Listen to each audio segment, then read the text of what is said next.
The word suicide is a hard word to understand. Can we do something with different suicide? Let's call acting. Let's call it a state of mind that never was ready to be born with. Now listen to me. Suicide means you're going to stifle yourself. You're going to commit to an act in time that you're going to take over the mind that was living and do something different.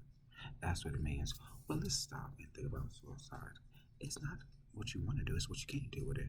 How about if we take your suicide and write it down on paper? Here. He had black moments. He blacked out.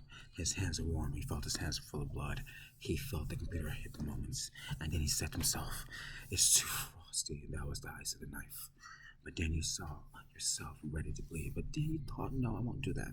But then the water ran down your hands and then you saw all her bloody hands. And then you thought to yourself, oh man, that's frightening. But yeah, it happened just like that. But then you wake up and you saw yourself, I saw her go. We, the MPs, we don't want to see that. But we see it on paper.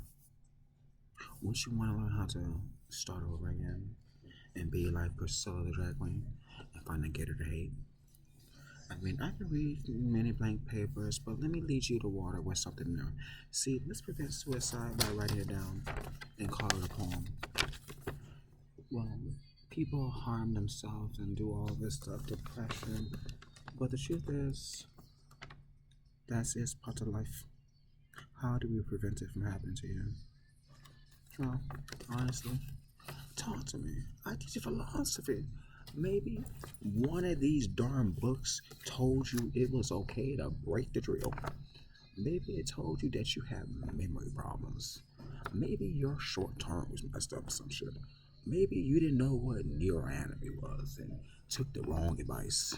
Or maybe the research groups you're in, well, weren't really psychology, it was just bankruptcy. Maybe you had a lot of debt. How about we write it out? And we can figure out a solution that will keep you alive. That's what I say.